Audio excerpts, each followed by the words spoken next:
all had that moment. You're stuck behind a logging truck, or sitting in a tanning bed, or about to board a plane, and you think, oh no, this is a Final Destination moment.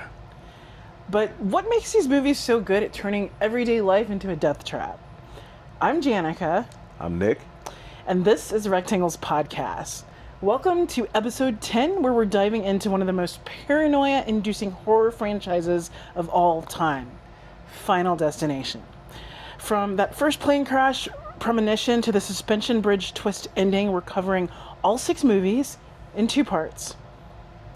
The insane death scenes that scared a generation, and why these films still make us side-eye escalators, tanning beds, and highways to this day. So buckle your seatbelt, check your surroundings, and maybe don't sit too close to the screen, because in this episode, death has a design. Now, before we get all the way into the episode, of course, as usual, we want you to like, share, and subscribe. Make sure to comment down below. Definitely let us know. This is spooky season, so all this month we're going to be covering horror movies. So definitely, if you and your friends are horror film buffs, or you're little scaredy cats, we're doing all the watching for you. And so we're just going to be coming back to report back to you all the gore, all the craziness, all the killers hiding in the basement. So definitely stay tuned. Let's get into the origins. Yes. So, How'd this all start? yeah. If you didn't know, which I didn't know, I just found out, Me neither. that the origins of Final Destination was actually the X-Files. So in the mid-90s, Jeffrey Reddick was a young writer and a big fan of the X-Files. He wrote a spec script for the series called Flight 180. The plot was that a passenger has a premonition of their plane exploding and convinces others to get off. Then death comes after them one by one.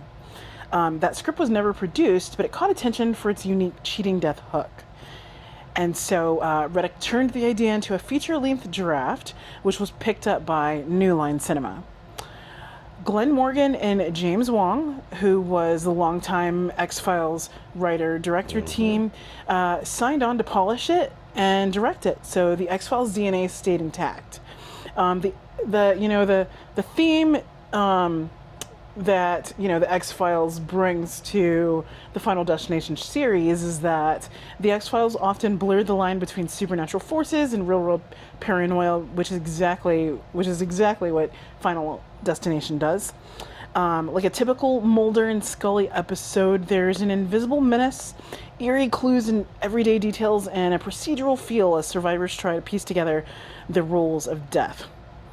And I also had a couple little fun facts, regarding the X-Files origins of Final Destination, and it was that Reddick has said he wrote Flight 180 after hearing about a real-life news story where a woman avoided a doomed flight after her mother warned her not to get on the plane. That blend of coincidence and paranoia is pure X-Files. And some fans speculate that Final Destination is basically an unmade X-Files episode on steroids, one that gets too big and too gnarly for TV. So, it got turned into a movie, which then got turned into this series that we're going to be talking about today. Yeah. Well, that's pretty cool. I mean, I'm a big fan of the X-Files, own the entire series on iTunes. And it's kind of crazy how the world of X-Files is so big and so vast. Of that show kind of born a whole bunch of things, a whole bunch of different franchises. I mean, technically you don't have a Breaking Bad without having the X-Files, just because it gave the showrunner kind of his first real big break. And then he went on to make Breaking Bad, Better Call Saul, and the new whatever this new show is on Apple TV that they keep on teasing. So it's kind of crazy how that's launched a bunch of careers. Essentially, the showrunner knew to pick Bryan Cranston as Walter White from an episode of The X-Files that he was in, and he was like, that's the guy. Because Bryan Cranston was known for comedy for so long, but he played a drama role in that one particular episode of where I believe they were spontaneously combusting. And he played this like redneck guy, and that's how he got chose for that, like initially for that role, I think 10 years in advance. And so it's kind of crazy how this series, which essentially now has been ever evolving thing for the last 25 years. The first one came out in 2000. Is so wild that like a show from the 90s kind of bore this long-standing, long-running series is pretty amazing. But also, you know, you say a show from the 90s, but, you know, they still had relevance into the 2000s. Yeah, they did have a couple of revivals, a couple movies. I specifically remember going to see the original X-Files movie in theaters, and yeah, like it definitely had a lot of legs because honestly, there's a whole episode that could be done on just one episode in particular called Home on X-Files, which is, I'm surprised it ever got aired on Fox on regular TV. Which one was that? It was the one where the family was being inbred, and the mother was like birthing these like weird children. Yeah, it's I don't know why that sounds familiar. Infamous episode that I think supposedly doesn't get played in reruns because it was one of those they just barely got through the censors, and it's just kind of like one of those, like, I wouldn't say local legends because you can clearly go and like find it on iTunes, but it is one of those like, wow, this is on at what, Thursday at 8. 9 9 Central. Yeah, pretty crazy, especially for the time in the 90s where, you know, NYPD Blue, them like saying cuss words that we can say every day now on regular TV, broadcast TV was a big deal. They were paying massive fines to let like Jimmy Smits and God, I can't remember his name right now, Dennis Farina, I believe. Yeah, just be able to freely like kind of cuss compared to now. And so yeah, I could see why that it was like a smart idea that it wasn't a show. Like wasn't one episode. I think X-Files and The Twilight Zone are one of those things of where, depending on the idea, I think some of the ideas don't work per se because it didn't give it enough time to grow. And I'm glad they were like smart enough to realize, hey, we're gonna need more than 37 minutes runtime with commercials to get this idea, because you imagine a Final Destination movie crammed, even though they're relatively short movies. Yeah, some of them are like a little over an hour. Yeah. 37 minutes, that's pretty crazy. I mean, that means somebody's dying probably every 5 minutes. Yeah. 4 minutes. So that doesn't even give you enough time to just like realize what's going on. And it's going to be on regular TV. So who knows how gory that would be for regular TV back in the 90s. Right. So yeah, I think they made the right choice. Yeah. Yeah. Because like that style of show, we didn't see until probably the 2010s, I guess. For sure. Because I can't think of anything that would be relatively, well, especially one like that would kill off that many people in that rapid of succession. It would have to be. Oh wait, Game of Thrones. Right. Well, and that's 2010s. Yeah. And so like that's the thing is like, yeah, I guess Mulder and Scully wouldn't go and get killed. So I guess it's not that much Game of Thrones. But we would have met these kids really fast, and they would have just been getting killed off, and Mulder and Scully would have also chewed up some scenery. So yeah, every time they would have cut to the kids, they would have been dying. The pacing on that would be terrible. So overall, great job, guys. Because sometimes I think sometimes those type of things where I also wonder what's the other rejected ideas, or where other rejected ideas go to either maybe live or die, and they don't get a chance because sometimes they're too forward thinking, sometimes they're just not outside the box. And yeah, this is just a prime example of just don't leave everything on the cutting room floor. Some things can be reused, and they do this in great fashion. So, I want to talk about not just the origins, but some of the main components for the whole entire film series. We're now at 6, but one thing I know is the Rube Goldberg machine style, like mechanics in the films. Yeah. And so, do you have anything on that? Yeah. I know you got some notes over there. Yeah, so yeah, I was going to talk about how that was actually the signature style of the entire franchise, and it's considered the Rube Goldberg death scenes where ordinary objects foreshadow what's about to take place. And so a little bit more about what the Rube Goldberg machine is a deliberately overcomplicated device that performs a very simple task in a chain of cause and effect steps, reactions to cause and effect. So an example is, say you want to pop a balloon. Instead of just poking it, you tip over a domino. That domino hits a marble. The marble rolls down a ramp. Knocks over a toy car on the ramp. The car strikes a lever, which drops a pin onto the balloon. So the background of that is that it was named after Rube Goldberg, who was an American cartoonist and inventor, lived 1883 to 1970. His cartoons showed silly, intricate contraptions that turned trivial actions like turning on a light into long, convoluted processes, and they became shorthand for any absurdly complicated chain of events.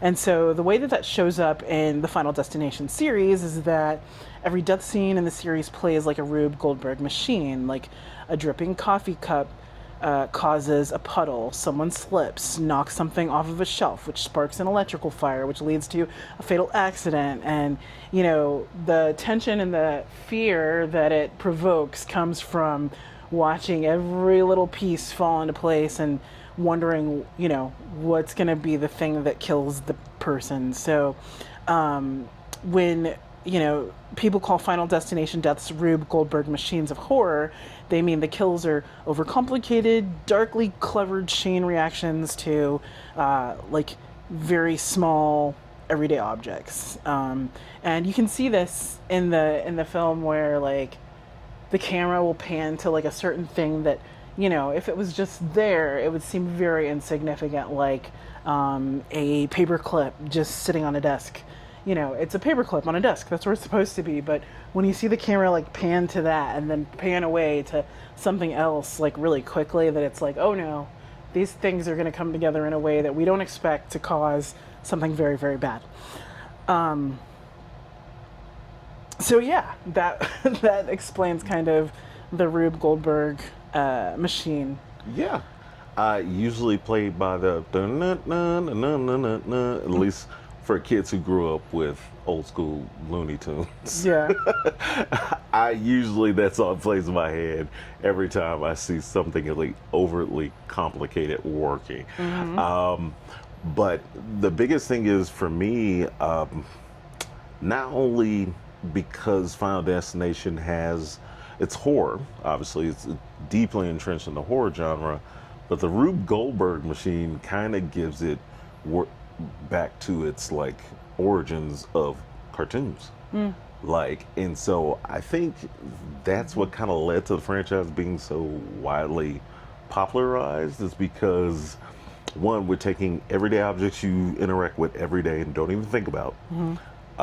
Two, it plays on a fear, like a subconscious fear, because you're like, Man, I remember that time when I slipped in that bathroom that one time. Ooh, wasn't even thinking about it. But now when you watch this overtly well-designed, death of somebody, but you're just sitting there like, yeah, I remember when I slipped on that thing and I almost busted my butt right here in this bathroom. Could have landed on a pair of scissors. That could have went bad. Like, that start having that small bit of paranoia where I feel like even though the deaths are so over the top and so cartoony, there is certain levels to, yeah, I could kind of see that happening. Yeah. Where it starts off super normal. Yeah. In situations that we've all been in. Yeah. Getting on an airplane, getting into a tanning bed, driving behind a logging truck on the highway. What are some of the other ones that you can remember? Yeah, I mean, oh my gosh, MRI machines going haywire. What else? Nail guns going accidentally off. Going to the racetrack. Going to the racetrack where we are clearly trying to see crashes in the first place, but we're really close in the stands. Riding on a roller coaster. Yeah, riding on a roller coaster. Riding in the front of a roller coaster. It's just like seemingly normal things that you wouldn't, think are going to end in complete chaos and tragedy. Or maybe, the way I kind of think about it just right now in the moment, funny enough, is I think every single one of those things, though, has a tinge of, in real life, you have a small bit of hesitation. There's a small voice of where it's like, should I be really this high up off the ground in this structure? But then it's like crossing the street. That too. But it's like every time, like now, and we talked about this, that Final Destination in year 2000 was kind of the first time that at least our generation saw somebody die in that manner in a movie. And so now, when we see somebody crossing a street, I think we all collectively are like, turn around, watch where you're going, look both ways, because we know that this could easily become a Final Destination moment, and in so many shows and movies, it has become a Final Destination moment. When you see somebody walking away from a group of people or one other person, and they're not paying attention, and they're just crossing the street backwards. Like, who does that? Brad Pitt and Meet Joe Black. Which is also very cartoony. Spoiler alert, by the way. But like, every time we're all like, oh, we know where this is going. Right. And this is the origin of it. The very first Final Destination is the origin of that thing that we see now all the time, and we're all like, oh, so-and-so's about to die. And you know what? I don't think it's the first time, obviously, somebody got hit by a bus on film, but the way it was shot. Yes. Of really quick, really fast. Where definitely you see invented by that. Somebody say their last thing and boom. Yeah. And they're in the not middle on the screen of it. anymore. Yeah. And that's it's jarring, and it's shock value, and I can't even, like, I'm sure we can find footage of people seeing that scene for the first time in theaters. I know the whole theater was jumped and screamed. This is kind of a millennial. This is definitely like a millennial movie series. Yeah. Not to say that obviously, people Gen X and stuff didn't love it too, because these were all hits. Raked in a lot of money. Age group, because pretty much most of the millennial, at least older millennials, for sure, anybody born before 1990 definitely was already, by that time that it came out, you were old enough to be like, oh, I gotta see this looks crazy, especially this was still 2000, so this is pre 9/11. And they were, the stars were all young adults. Young adults. It was all early they were college. Yeah, they were all at least playing. Well, no, they were all really actually. Sawa and all them are millennials and stuff, right? But I mean the actual the characters. They're all, definitely. They're all high 20s schoolers and stuff. And late teens. Because it's a senior trip to France. I want to say, yeah, that starts Yeah, Flight so it's 180. like all of us that were in that age group, like during the time, like we super freshman like in we high all school. saw these movies. Yeah, And it was a yeah. big deal. So it was like, whoa. And it was alright. kind of the first time that we saw anything like that. Yeah, definitely. Oh, for sure. I remember so many people, like, it was a packed house in there in that first. I think I didn't even go the first week. I went the second week, and it was sounding like people were just running it back. Because, for anybody who's younger than the millennial age set, you may not know that, one, it took a long time for movies to A get long time. to your house. I'm still shocked when they're out in like 2 weeks. I'm like, didn't that just come out? Because it took months. Simultaneously It releases. took like, it felt like what, like 3 they wouldn't plus make it. If it was a months? hit, Oh yeah, it would be even sometimes longer. 5 months. Yeah. Because be they a had really to go through a long little thing time. called the dollar theater. And period. then don't even like forget about it like showing up on TV. Oh, That would take that's 2-3 years down a the long road. time. Yeah, and it was a big deal. And when a that's- movie from that's 2 the years ago. HBO would get it maybe in 2 years. Yeah, when a movie from 2 years ago that was Yeah. a big deal made it to HBO, that was huge. Yeah. Meanwhile, And then it walks its way down to Meanwhile, now- regular TV. yeah.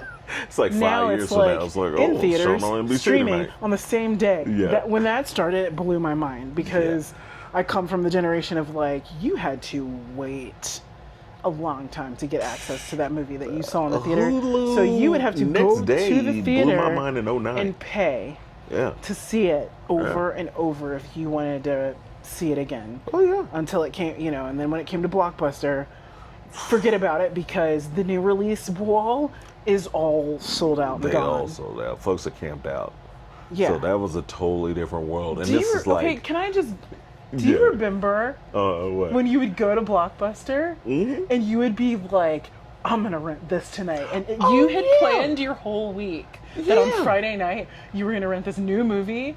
And then you get there and it's not there. And you're just like in front of the wall like... And did you ever camp out at the desk and wait for them to pull the returns in to see if it came in while you're at like the store? check the returns. Yes, Check every the returns. time. Check the Every time. returns. It was such a big deal, you guys. Such a New big deal. releases would just be out, and you would just be standing there like, I really wanted to rent this movie. Folks were camped There was out. 5 copies of it, and they're all gone, and that's it. You show up to You'd have to go to Blockbuster. another store and see if they happen to have You it. show up to Blockbuster or Hollywood Video. Yep. Oh my God, yes. But you show up at about 8 o'clock, ain't no movies for you, big dog.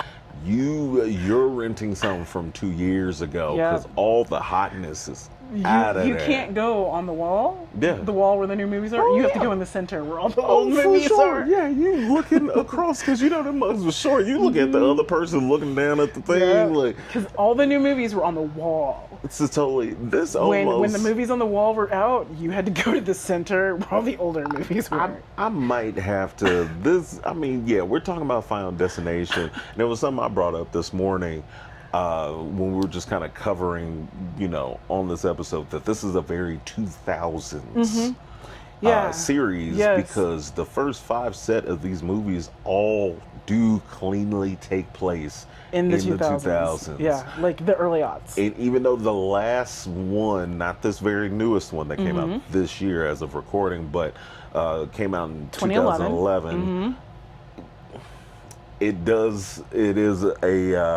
is still in the 2000s. And so with that, this is kind of a Y2 episode because I think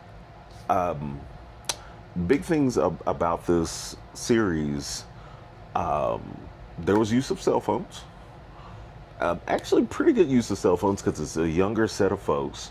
They were definitely on their phones. No smartphones, even though one of them was in 09, so iPhone, Android phones were already out. It wasn't really heavily used in that one. People still had like handy cams in those episodes where you could still film stuff. Yeah, where they're on the roller coaster. For sure. The guy has the handheld camera. It's like Sony was sponsoring and that. And like, yeah, he's holding onto it while going through loops on a. Yeah. Okay. Shout out. Without a strap. Shout out to mind the Apple product placement in the first 3 movies that like blatantly shows like huge iMac boxes. And then also too, just it seemed like Sony Ericsson was like a sponsor in one of them. Very crazy close-ups of flipping and folding phones. And so it's really wild of like seeing that, like, I guess our brain now is programmed to be like, oh, product placement. Yeah. I'm sure I watched it back then because did watch all 5 of these, even though we just ran through them in the last 24 hours, all 6. Did run through all the first 5 and was like, oh, no, do remember all of these. Yep, I was here for every single one of them. I did not. I saw the first 3. And I remembered the first 3, but I did not see 4 or 5. Oh, okay. And see, yeah, I could see that. And I could see... Until yesterday. Yeah, and I could see how I think the first 3 just got people so much because, one, I've noticed looking at the times they released, it was a 3-year gap on each one. Yeah. And... Which was, I mean, I don't know if it's odd, but yeah. They came out... First one came out in 2000. Second one was 2003. Third one was 2006. The fourth one was 2009. And then, of course, 2011 for number 5. Right, which was, of course, kind of broke that 3-year and kind of got us a shorter one. But I will say, it's kind of interesting to see that one, usually like other franchises that were kind of born around the same time, Saw and whatnot, was super inconsistent. And this one, it seems like it was so much of a money maker that, you know, New Line was just kind of like, hey, you know, probably hitting up the writers. What you got for me? What you got for me? One thing I also like to point out for this thing, though, too, is these movies are insanely cheap. The CGI is not great looking back at it. Obviously, with a, you know, 25 years later, clearly my cell phone could probably do better rendering of CGI graphics as the norm. But the money they pulled in, because these were essentially B movies. There's a lot of people that have starred in these movies have went on to do other things. But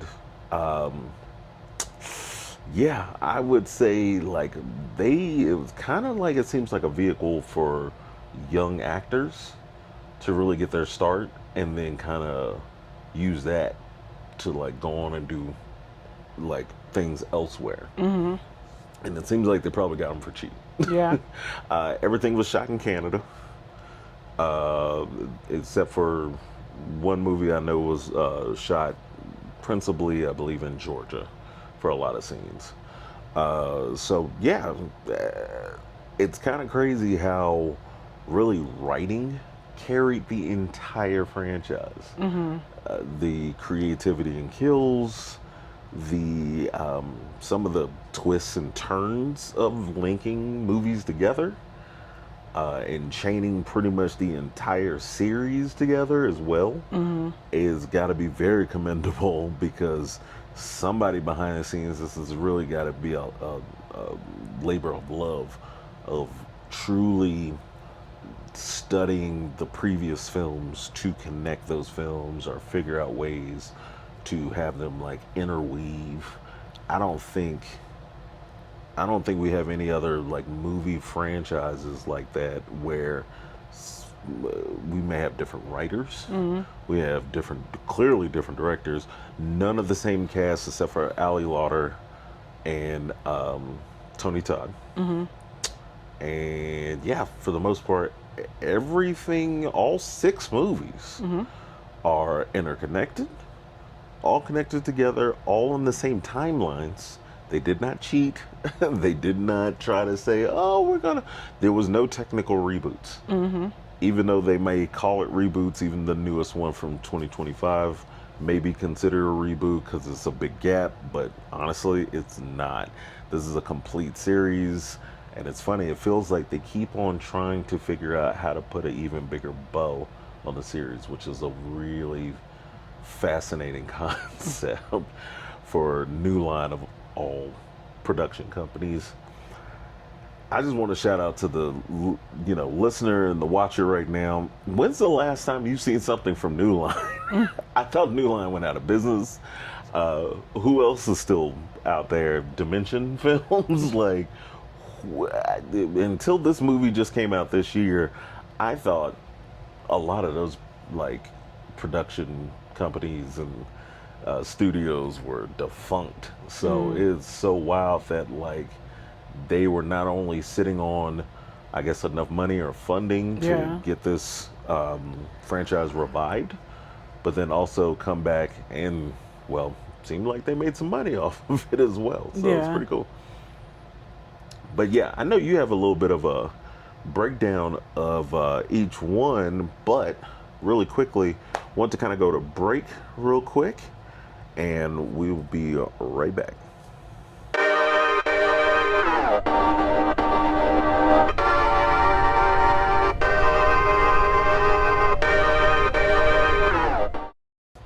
All right, and we're back. So I know that you had a bunch of trivia because, obviously with 6 movies and the main 5 we're covering right now, there's a ton of behind the scenes stuff. Yeah.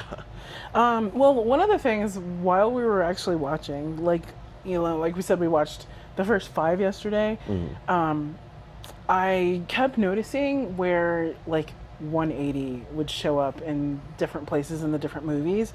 So if you remember, the whole origin of this was from a script that was entitled Flight 180, and in the first movie, the flight that the kids are going to Paris on is Flight 180. So during the subsequent films, I would notice like that number would pop up a lot, and so I just wanted to make mention of, so like in the first movie, of course, the flight to Paris is Flight 180.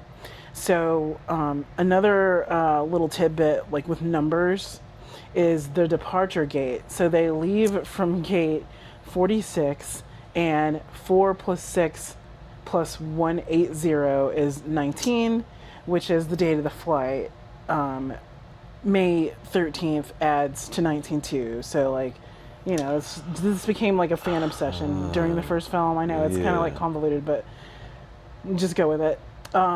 In the second film, during the highway pileup, one of the characters, Kimberly, her SUV is in lane 180 during the vision that she has. The anchor on the TV mentions the Flight 180 survivors, and then also one of the characters, Clear, she's in a padded room, like a padded isolation room, and it's room 180. Wow. In the third film, which is the roller coaster one, the coaster in the Premonition is called Devil's Flight, and the train number that they're on is 081. Flipped around is 180. One of the photo strips has a price that's $1.80 when there's a photo booth at one point, and then a page in the school yearbook shows class of 180 days. In the fourth film, when they're at the racetrack at the very beginning, they're sitting in section 180. Yep. The license plate in the opening sequence, there's a car that has a plate that says N81-OFD, shorthand nod to 180 plus Final Destination. And then also in that fourth movie, there's a character who's in the hospital, and their hospital bracelet is stamped Ward 180. And then in the fifth movie, there's and this is the one where it's the bridge collapse. So there's a bus that they are getting on, and the bus has ID 180 stencil near the door. There's a gymnastics scene, and the scoreboard shows 18.0. And then well, I don't want to give away the last one because it's kind of a big plot twist. So Yeah. we're going to leave that one out. But yeah, there's a lot of little Easter eggs where that 180 shows up. Yeah. And then I wanted to go into like just some general trivia from each of the films. So for in the first film, the original, originally Death was supposed to manifest as an actual figure who would be stalking the survivors, and they thought it would be a lot scarier to just make it invisible. So with cheaper too, to me. Yeah, you know, you don't have to cast somebody. Yeah. The plane, when it explodes, we already talked about how he came up with that idea after reading the story about the woman who didn't get on the plane because her mom told her don't get on it, and it actually ended up crashing. There's foreshadowing everywhere. If you look closely, street signs, character names, even the music, you hear John Denver, and then in each of the subsequent films there's like a song or something in each one that kind of like sets up the scene. And this also reminded me, as it always does, of the recurring song, and this is so like not even this, but it reminds me of Black Mirror.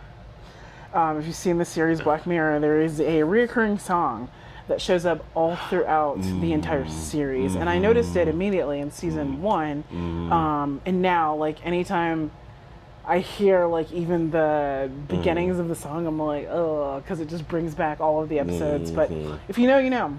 So, oh, and then like casting for the first movie, Tobey Maguire auditioned for Alex Browning before Devon Sawa got the role.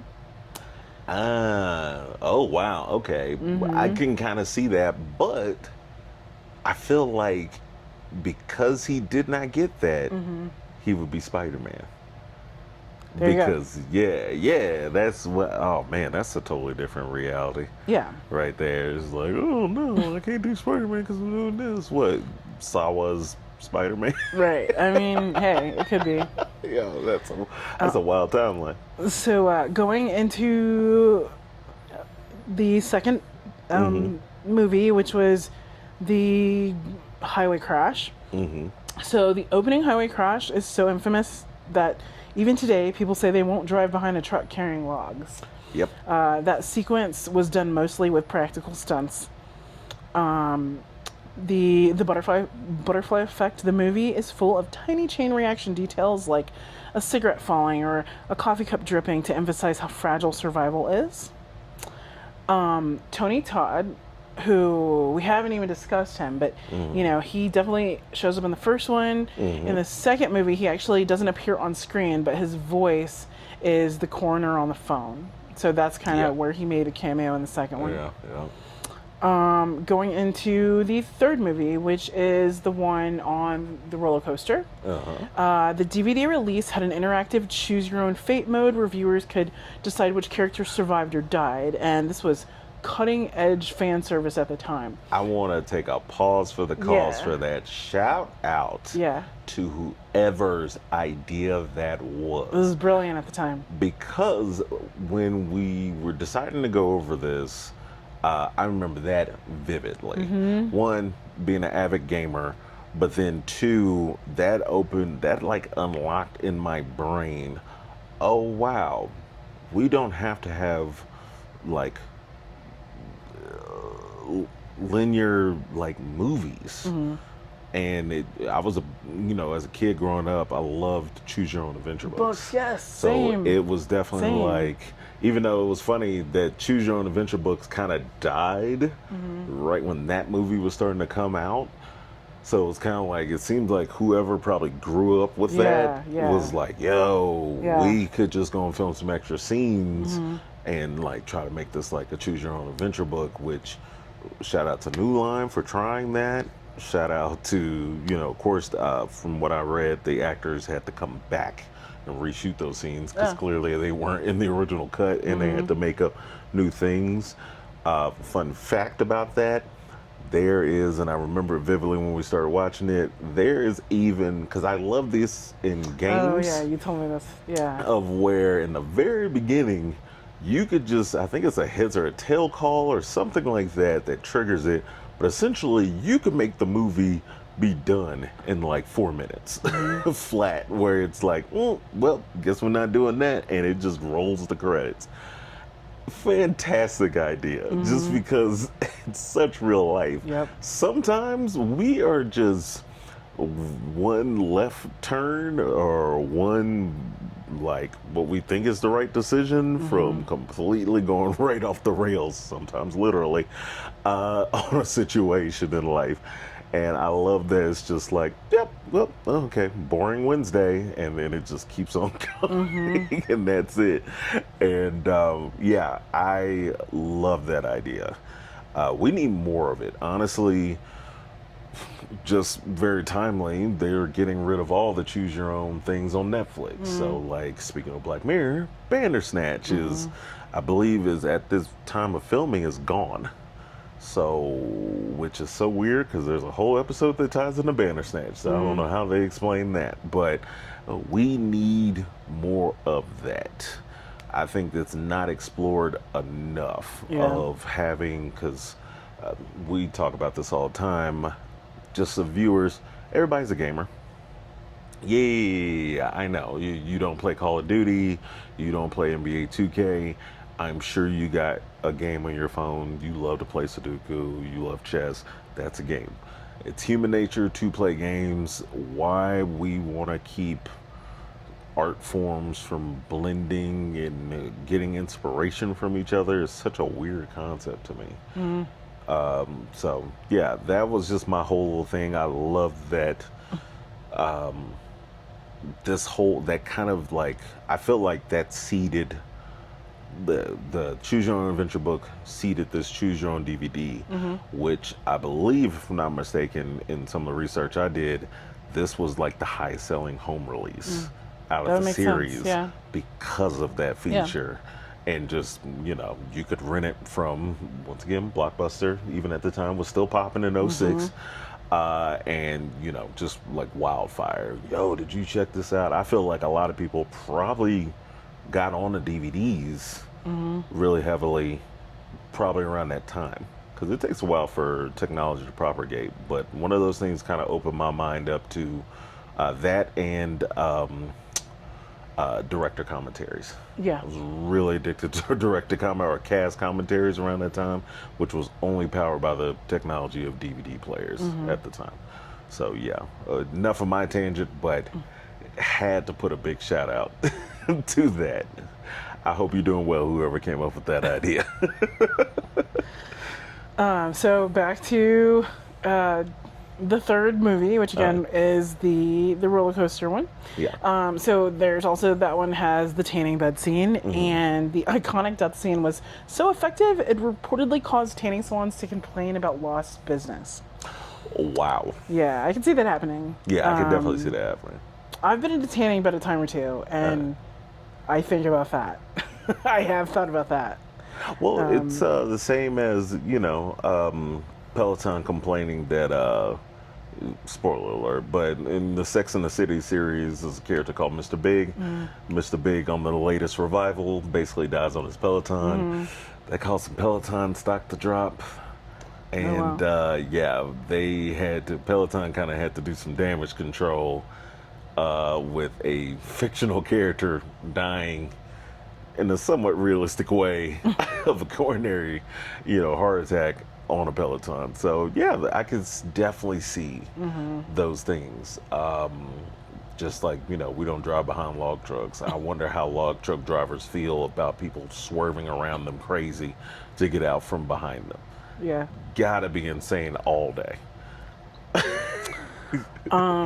For the roller coaster, they built part of a real coaster for the opening disaster, combined with a green screen for stunts. And this one also featured a girl who's taking photos, and her camera photos foreshadow each character's death, which is a nod to real life death photography superstitions. So then going into the fourth film, which was the one that was started on the racetrack, that one, which was called The Final Destination in 2009, was shot for 3D. It was the first entry film specifically for 3D, and every death was designed to throw blood, body parts, and debris directly at the audience. I'm glad I did not see that in 3D. And it was the highest grossing prior to Bloodlines, which is the newest one. The newest episode, the newest sixth movie in the series. And despite bad reviews, this became the franchise's biggest earner at the time, thanks to the 3D boom. And then also, unlike earlier films, practical effects, this one leaned heavily on digital gore. So it was a lot... there's a lot of CGI in that one, which sounds like kind of like the earlier CGI. And many fans say that this one feels the least grounded because of it. And yeah, the racetrack, the opening sequence used a mix of CGI and practical pyrotechnics, and it was filmed in an actual stadium in Alabama. Also, shout out to that one because that one was also not only shot in Alabama, but in places in state of Georgia as well. So it was I believe the only one that has been shot outside of British Columbia. Yeah. And so that's kind of a crazy little tidbit. If you watch that one, look at some of the architecture, and it's clearly like southern United States. While we were watching it, we were thinking it was New Orleans just by some of the architecture and how it just seemed like New Orleans. So that was just kind of a weird visual. For me, it was specifically when the woman goes to the hair salon. Yes. That whole, like, it's kind of like a square. Yeah. Which almost, I grew up in Atlanta, so I've been to Savannah many times. And Savannah has a lot of, Savannah and New Orleans kind of remind me a lot, just with the how old the cities are, the cobblestone streets, like a lot of those, and then the way that they're built on a grid. You have all of the squares. So anytime I see any features like that, I automatically think, okay, this is either Louisiana or Savannah, and 9 times out of 10, it's one of those. Yeah, definitely. And like, it's kind of interesting because I thought that, well, one, they're all set in basically New York, with the exception of Pennsylvania, which was this movie right here. The fourth one was actually set in Pennsylvania. But it's so wild that when you look at it, it's clearly Pacific Northwest for a bunch of these movies. But I mean, Canada, Pacific Northwest. Which it is, yeah. British Columbia is the Pacific Northwest. It's literally north of, Seattle. But it's kind of wild that just architecture, it's always kind of raining. And just the city with the bridges when and they the show fog. a lot of fog. Yes, not you're upstate like, New York. This is Seattle. And then of course the fifth movie that I know you're probably about to get into is just so wild that they're supposed to be going into New York City. Yeah. How? That doesn't look like New York at all. Not even the kind of and trees. it's if they just stayed on the bridge, okay, you could see it, but when they pan out, you see it's like mountainous and a lot of trees. You're like, looks like Oregon. There's no city here. And when we see New York, we see a bridge and water, but we see one side of a city and the other side of a city. And when the camera pans out, there's like trees. And you're like, that is not New York, but whatever. Power of movie magic. Right. You couldn't CGI the city in there? Like, I don't know. Or just, maybe we were just waiting for the deaths to come. We didn't care what the backdrop looked like. Get to the deaths. So, yeah. That's kind of an interesting little concept for this movie series. We let a lot slide. So, going into The fifth movie, the last one that we're talking about today, is this one was in 2011.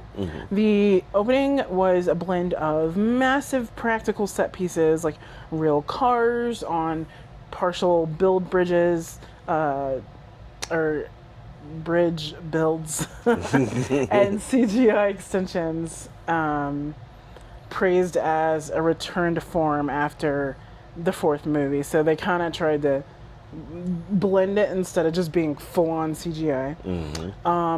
Like I said earlier, there is a sequence, like a gymnastics sequence in this one, and that sequence was inspired by writers watching real gym accidents on YouTube. Wow. Okay. And then Tony Todd returns in this one.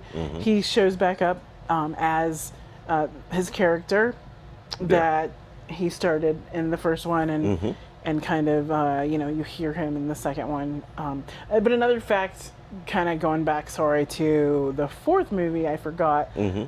I was going to mention that one of the kind of lead characters in that one is Bubba from Forrest Gump. Yep. Yeah, McKelty Williamson. Yeah, it's it was kind of interesting because he was literally one of the biggest people in the movie that you could recognize. Shout out to David Kochner in the fifth one being the boss, because he was also pretty much one of the only real names outside of Tony Todd in that film. Like I said, everything was shot really kind of cheaply. And I would say even cheaply for its time, because I know some of them came in under about 20 million. Yeah, but for production. You also have to think back, especially to that time when a movie got to part 4 and 5. Usually wouldn't get released in the theater. Anybody? Yeah, it was usually a straight to video. You did right not. To the there was blockbuster. Nobody from the original, unless it was some cameo by somebody who was not even relevant to the plot. Yeah. And it was oh, they showed up, but 9 times out of 10, there was nobody even remotely from the original, but it was a bunch of lookalikes who you could kind of see, I want to say, even thinking back to Scream, Yeah. I think that the very first one, obviously. Drew Barrymore, who is only in the movie for the first 10 minutes, but she was. If you see a still of her holding a phone, it's oh, that's Scream. Even though it's iconic. She's not anywhere else in the series. She literally is in the first few minutes of the first movie, and then it goes on to everybody else who that movie made their career. So but that series is up to I think we're on 6 or 7. Yeah, 6. And 7's pending and now. It's so interesting how a lot of these series, of course, the first movie was great. The second one may have been great. They start falling off.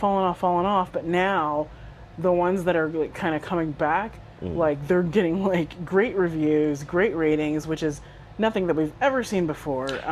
When movies get to, except Fast and Furious, it feels like Fast and Furious could do anything, and people are still going to watch it and love it. For sure. Well, it's because they have a huge international base. Yeah. I think for Final Destination, I don't know how well it does internationally. I assume it probably has to do pretty well, just because looking at the just box office for domestic and just overall pull in the home market is big. But it is kind of interesting. Well, it's one thing when we were looking at it, at least going by Rotten Tomato scores. It's the series Final Destination is just straight tanking. I mean, we start out at maybe a 46, barely a 50% Metacritic score essentially, and then we end up at a 29 by 5. Yikes. And then, of course, in this newer one, which we'll talk about in part 2, it's like certified fresh almost nearly. So it's really wild of like, it's weird. Maybe taking time off from these concepts, reanalyzing them, figuring out what works, what doesn't. But also having the clarity, hindsight, and technology that we have today. Like, you know, it's so easy to, like, if you have a series of movies and it's been 15 years and there's 5 of them, there's a lot that you can analyze and easily be like, all right, I want to keep this. This went well. I want to take this out. I need to do less of this. We need to add this in. Like, there's a way. Well, it feels like there's a formula that you could easily, and this is from hindsight, you could easily, you know, take a look at what was done, what tanked, and then like change it up. But, you know, also with just modern times, we have so many different, like, you know, you think about what sells now, like true crime, and you know, people are drawn to murders, mysteries, suspense, thrillers, like horror. So I mean, like, if you have all of that, it's just like other genres and things that ebb and flow. Like you were talking about skateboarding, how it's out and then it's in and then it's out. Yeah. You know, I feel like movie genres like this are the exact same way, and when it's in, it's in. So you know, maybe, you know, as far as the newest one doing so well, this was the time, this was the right time, this was the right generation who doesn't have any ties to the first one and may not relate, but this is a new Final Destination, maybe made for this generation. So I think it's each one of these, you can kind of see how they moved forward in the trends. And like, it was interesting when we were watching the first movie and you see like him on the internet. I was like, he's getting on the World Wide Web. My man needed an AOL CD to get on that internet. And it was like business. One, like half of a page, he was on like USA Today. And it's like, who goes to USA Today and like scrolls the web page? Like, I don't know. But that's what we did 25 years ago. Is USA Today even in publication? Yeah, it's still. I never. They don't even have a good web presence like that. Probably not.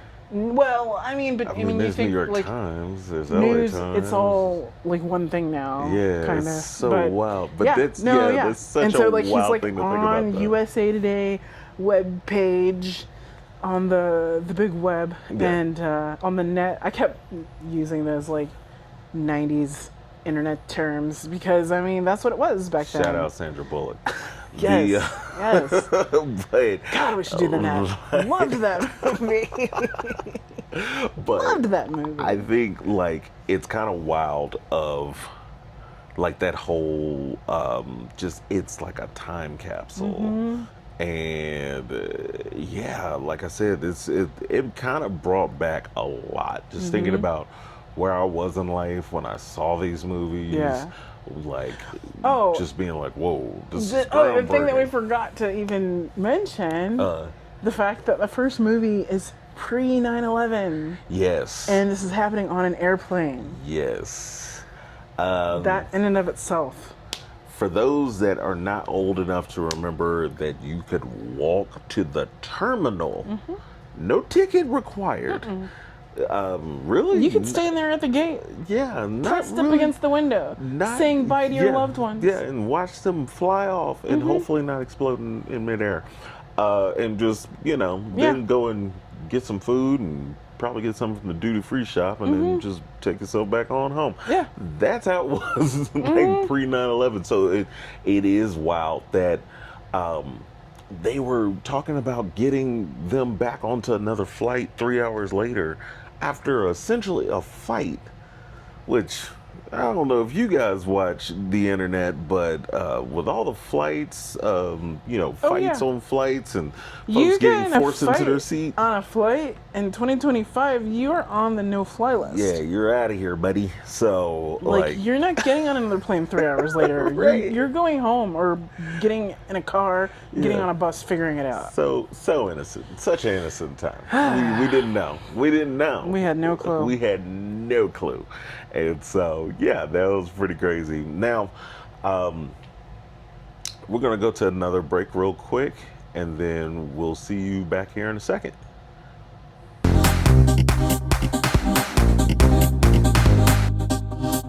All right, if you have made it this far, thank you, first of all.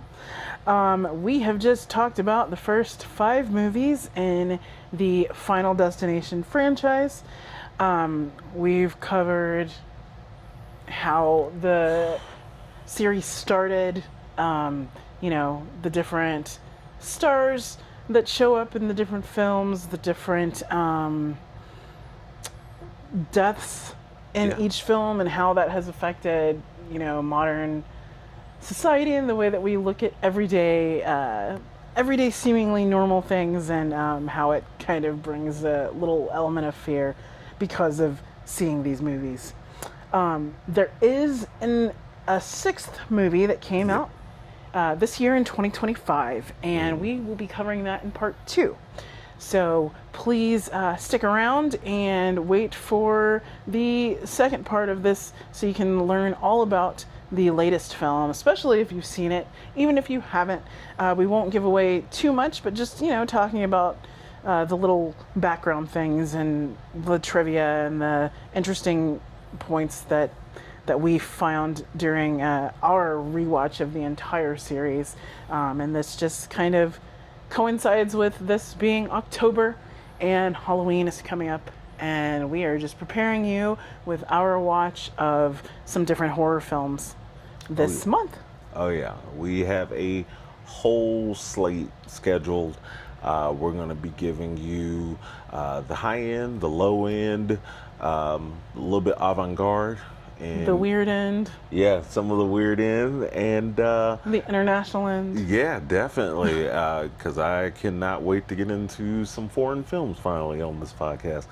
And so, yeah, with that being said, like, share, and subscribe. Please. Please, guys, go ahead and tell your friends, tell your neighbors. We already know everybody watches film Just and TV. text a link to somebody. Exactly. Sometimes don't even give it context. Just say, watch this or check this out. It helps out a lot. Absolutely. It helps out the reach. We've been getting really good feedback from you guys. And especially, we want to hear from you. Yeah. Say it right here in the comments. Let us know. On our audio edition, we should have links in there that you could even leave us a message. Leave us a message. We'll play them right here on the podcast. And we'll react to them. Please, nothing just insane, so we can put it on here. We won't get demonetized on YouTube. But for the most part, hey, we're down. And definitely, we're film buffs. You want to engage with us in the comment section? Say which ones suck, because I have definitely my opinions on which are good, which are terrible, who does really good acting, which is not really much people in this movie series, but whatever. Hey, if you want to shout out problematic, what's her name? Ollie Larder. Yeah. We can talk about it. Yeah. And so, guys, all that to say, appreciate your support. Yes. Glad we are making it to episode 10. Yes. We'll see you in episode 10.5. I don't know, 11, I guess. Anyway, it's a 2-parter. So we'll see you guys later. Bye. Bye.